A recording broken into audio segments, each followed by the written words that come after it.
Hello everyone, in today's video we're going to be taking a look at everything about light sport aircraft and how they're different from regular general aviation aircraft. It's worth saying at this point that different countries are going to have different rules and kind of classifications, that was a qualification and classification by the way, of light sport aircraft. And so we're just going to be concentrating on what it's like in the United States. I'll keep in mind in other places this will be a little different. Let's go ahead and get started. So first things first, what is a light sport aircraft? A light sport aircraft has got certain kinds of rules it needs to follow. The first one is it can't be heavier than 1,320 pounds.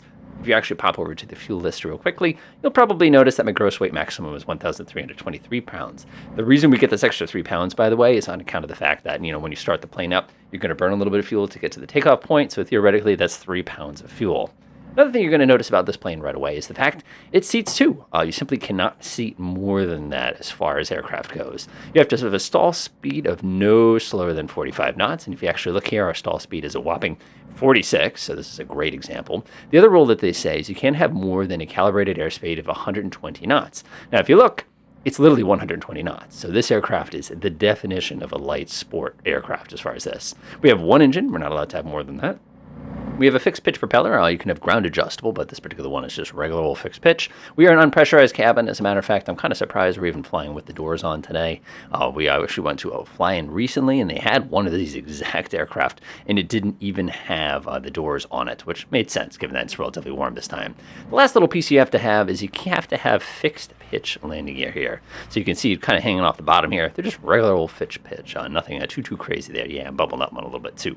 Avionics-wise, you can put anything you want, but keep in mind, the heavier the avionics get, the less you can carry. A couple other things about these light sport planes, which is super interesting. First of all, is their size. If you take a look at this, young lady here who's standing on the end of this little toe, you'll notice that we are shorter than she is.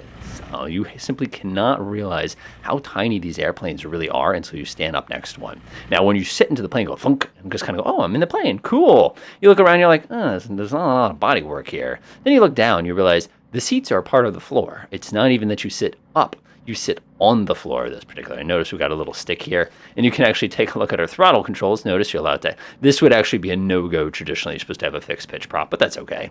We also have a little tiny throttle handle here, and we have an engine choke to give you an idea of how not ridiculous this particular one is. I will go ahead and pop on my navigation lights, though, just to be kind of a nice person like that. A little cockpit light, a little key, and everything like that. So what we're going to do today is we're just going to run it through a couple basic maneuvers and kind of show you sort of where it gets tricky. One of the reasons that this is such a popular type of airplane, at least in the United States, is because of its cost. When you're dealing with an aircraft that's this size, I mean, this thing's probably shorter to the ground than the car that I drive, you're talking about relatively cheap aircraft. Even though this thing is completely, carbon fiber, this and that, and you probably got some fiberglass in it and composites, it is going to give you a very, very cost-effective aircraft to operate. I'm not going to guess how much this one is, but you're probably talking 40, 50 grand brand new. I mean, you could basically buy a nice sports car, or you could buy one of these things. Another reason that makes them very, very popular is they're a ton of fun to fly because of how stick and rudder they are. I mean, if you look, it's literally a stick and rudder kind of an airplane. There's not a lot of other kind of drama going on with it. Other people, of course, purchase them because they, it's like the motorcycle concept. It's like, I'm only going to fly them on nice days. I have no need to really travel. And it's not to say that you can't travel an aircraft like this. As a matter of fact, many of these aircraft have pretty good range. You're talking 500 or 600 miles that you could travel, nautical miles, that is, which is really, really, really, really impressive given that what it's gone on it. Another thing that makes them very attractive is people who are glider fans will probably recognize the facts. We have things like speed brakes and all. We also have these kind of negative flaps that you see in some different aircraft as well. And it's always wild to kind of see all the different combinations that you'll have in these different types of aircraft. So what we're going to do is we're going to execute a takeoff here. We've got we're at Simsbury Airport. This is in kind of central western Connecticut. It's also the first airport I ever actually did my solo at in the real world, which is always kind of wild because every chance that I get to kind of fly in or out of this airport is always kind of, I don't know, it's sort of fun because you're like, oh my gosh, and it brings back memories kind of a thing. I remember in the old days in a 172, you'd come up to this edge here and you basically stand on the left brake as hard as you could and you'd try to kick it around. But this thing is so small, I could have turned around in half of the distance of the runway here. So another popular thing about light sport aircraft is the fact that you're dealing with very, very, very minimal takeoff distances here. So I'm going to go ahead and get everybody a quick little wiggle, make sure everything's working and behaving. Feels pretty good. Feels pretty good.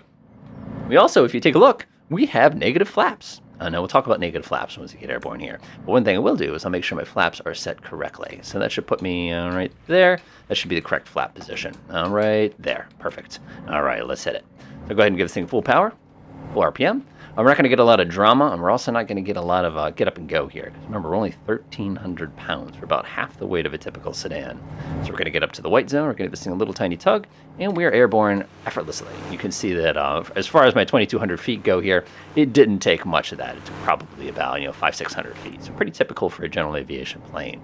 Now, the first thing that we notice too is our climb speed is actually marked for us, and it also marks out different flap settings. You see a little +2 and that little +1 there. That's just kind of reminding us. The other thing you're going to notice is this weird +0 flap setting that you can see over there on the right. We'll talk about that in a second.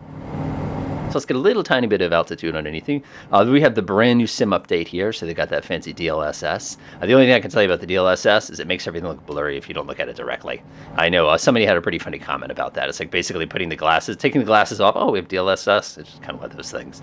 So you probably noticed that we're picking up speed right away, and you also probably noticed we're getting bounced. This aircraft, the wind today is minimal. I believe it is a 5-knot wind, which is basically diddly squat as far as wind goes. And I'm about half throttle right now, and you can see I'm doing 100 knots really, really easily. So this thing picks up speed quick. As a matter of fact, if I just stomped on it like this and nice and straight, we'll pick up speed real fast. We're already over 100. Like, we're doing almost better than a 172 here with, possibly half the horsepower depending on the version of the 172. So let's go ahead and bring this thing down. There's a nice little Farmington River there. It looks all nice and flooded. It must be that time of year kind of a thing. All right, looks pretty good. We'll go ahead and I'll pop down our first click of flaps. We want to wait until we get to the white zone though. Pull that nose up. White zone. Now, keep in mind, many of these light sport aircraft are water-cooled engines. So that means that as far as thermal tolerance goes, they are extremely forgiving aircraft. You've probably flown in a couple airplanes where basically you can't pull the throttle back until you stop the plane. Aircraft like this, you basically can just kind of let it go, and it just goes kind of a thing. Another big piece, too, here is because of our size and because of how large the ailerons are, you really, really, really got to work your feet. And you're noticing, looking out the window here, is I'm not going that fast over the ground here. Go ahead and I'll pull the throttle back. We'll kind of click our left, and we'll go ahead and line ourselves up and pop ourselves back on the ground here. So let's see here. 45, that's going to be 4.5 per. That's going to be about 9 knots. So we need an approach speed of about 54 knots is what it's going to work out to be. So we're just a little fast here. All right, flaps look good. Everything's down. We can actually pop out the speed brakes, which I think is a super cool thing to have. Again, you're going to have stuff like that on aircraft like that to reduce its landing roll a little bit. There you go, about 56, 55. That should be a pretty good speed there. There we go, pretty good. But again, we're getting a lot of drama even though the wind is not bad today. And I'll show you one of the real downsides to these things in a second. We're over the threshold there. We'll go ahead and pull the throttle all the way back. And here comes the first downside. Where's the ground? We're actually still 8 feet up right now. Because this aircraft is so small. Ooh, and we're down. You can see just how tricky it is to go ahead and get this thing down on the ground. And now because of that, and if you actually look down, there's no distance under me, which makes it very unforgiving. We're actually going to make this a touch and go. And off we go again. You can see a little bit of runway, but nothing too excessive.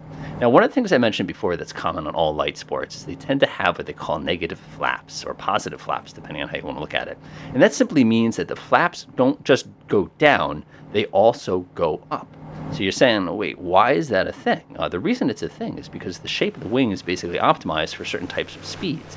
So if you're traveling at a very, very high speed, the natural shape of the wing is actually going to create extra drag, and it's going to give you no lift benefit at all. So one of the things that they provide you for is an extra setting of flaps that you can actually stick it on. You can actually see here that above 100 knots, they recommend snapping it up to that, basically that other extra vertical position. So I'm actually going to get myself up over 100 here. 1,000 feet should be pretty good. Let's push that nose down. Pick up a little bit of speed here. And I'm going to go ahead and pop that extra click of flap in.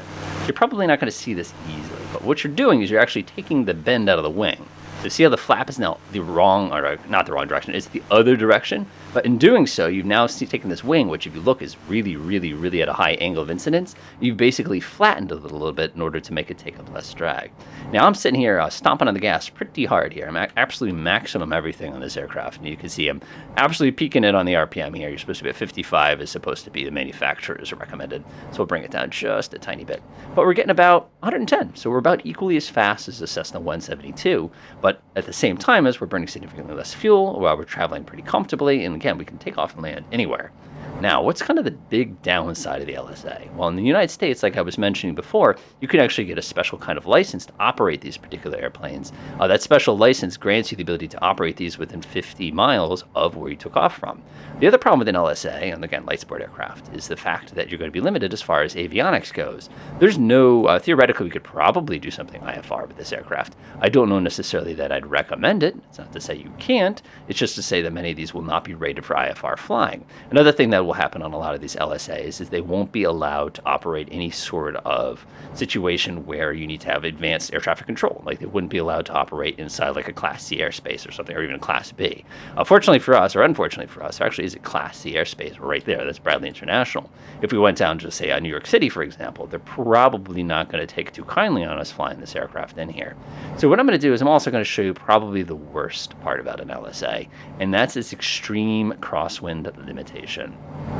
These aircraft are very, very, very lightweight, meaning if you're doing any sort of operations where there's any kind of wind, and I mean even this slight amount of wind now is enough to make me a little nervous in a plane this small, you have to start planning in advance. How am I going to deal with that extra little bit of wind? So I'm actually going to get up to my proper traffic pattern altitude. I'll go ahead and pop that out. I'll go ahead and put down the flaps, so the back at position 0. They're not in those negative flaps or positive flaps, depending on how you want to look at it. And I'll start reducing speed.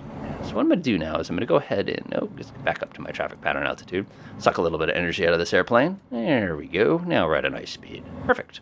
So what I'm going to do is I'm going to go ahead and pause this for just a second here, and we'll go ahead and put the wind into a relatively normal crosswind, nothing excessive. So let's go ahead and grab my wind layer. I like the way they changed this in this new version, which is pretty cool. So right now the wind is coming out of 210, so we'll make it real nasty, and we'll do something like this. So I'll make it 310. Let's see, 210 plus, I'll make it 300. Let's make it really interesting for us. Let's make the 300. No, nothing excessive. Again, that's a pure crosswind, which is pretty typical. We'll go ahead and make that 10 knots, and we'll bring it right up to its limit as far as what this aircraft is normally going to be able to do, which is about 13 to 15 knots. It's pretty typical. So let's go ahead and grab 310 for this. Let's go ahead and set this to 5-knot gust. So the maximum speed here we're going to see is 15 knots total true crosswind. So let's go ahead and press this button again. We're already at the base of a stall. These things stall like a peach, by the way. They're the absolute best stalling things you'll ever get. Nice perk to having an LSA. And we're going to line ourselves up here, and you can see ourselves in the nice little lovely runway there, looking pretty good today. Holding, actually we lost quite a bit of altitude here. I'm breaking all the rules, but that's okay. Give ourselves a couple RPM, and I can feel that crosswind working its magic on me right now. And about 70 knots looks pretty good. Let's take a look. Pretty solid. We'll go ahead and start our descent here. About 500 feet per minute is more than enough. Pop in one. Oh my gosh, look at that. I'm actually going to go ahead and give myself about 20 degrees of crosswind crab here. There we go. That should be enough to compensate. Nope. That's incredible. I have no flaps down right now. I could actually pop out my speeders to kind of help me out a little bit here. All right, let's go ahead and turn ourselves into the wind. I'm going to give it a couple RPM. And we'll go ahead and get that first click of flaps in. All right, that's a base. Start slowing down a little bit here.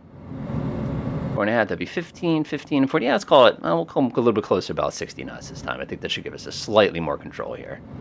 We got ourselves that lovely runway 21 there. That's never was my favorite runway because you have all these trees, and at nighttime, you literally can't see.